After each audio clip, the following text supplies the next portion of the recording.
Judges chapter 3.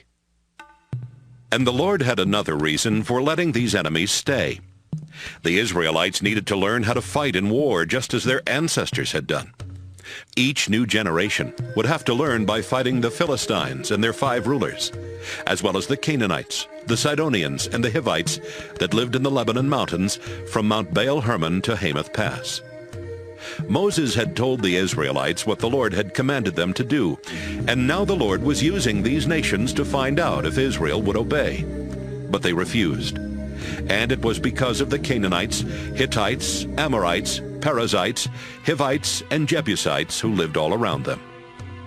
Some of the Israelites married the people of these nations, and that's how they started worshiping foreign gods. The Israelites sinned against the Lord by forgetting him and worshiping idols of Baal and Astarte. This made the Lord angry, so he let Israel be defeated by King Cushan-Rishathaim of northern Syria, who ruled Israel 8 years and made everyone pay taxes. The Israelites begged the Lord for help, and he chose Othniel to rescue them. Othniel was the son of Caleb's younger brother Kenaz. The Spirit of the Lord took control of Othniel, and he led Israel in a war against Cushan-Rishathaim. The Lord gave Othniel victory, and Israel was at peace until Othniel died about 40 years later. Once more, the Israelites started disobeying the Lord. So he let them be defeated by King Eglon of Moab, who had joined forces with the Ammonites and the Amalekites to attack Israel. Eglon and his army captured Jericho. Then he ruled Israel for 18 years and forced the Israelites to pay heavy taxes. The Israelites begged the Lord for help, and the Lord chose Ehud from the Benjamin tribe to rescue them. They put Ehud in charge of taking the taxes to King Eglon.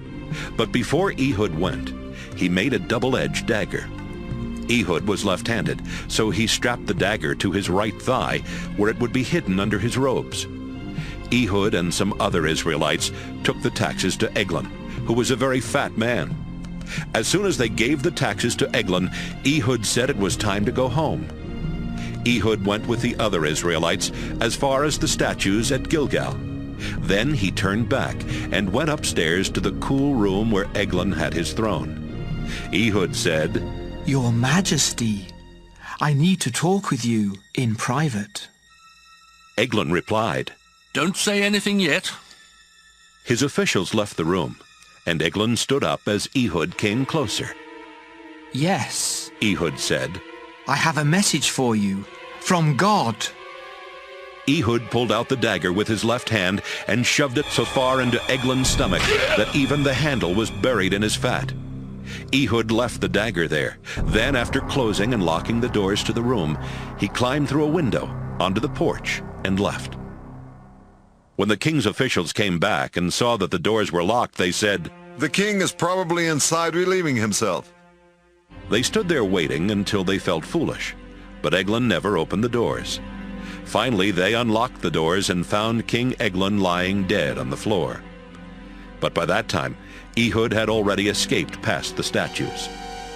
Ehud went to the town of Sirah in the hill country of Ephraim and started blowing a signal on a trumpet. The Israelites came together and he shouted, "Follow me! The Lord will help us defeat the Moabites!" The Israelites followed Ehud down to the Jordan Valley, and they captured the places where people crossed the river on the way to Moab.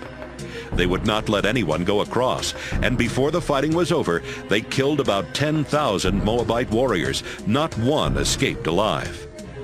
Moab was so badly defeated that it was a long time before they were strong enough to attack Israel again. And Israel was at peace for 80 years. Shamgar, the son of Anath, was the next to rescue Israel. In one battle, he used a sharp wooden pole to kill 600 Philistines.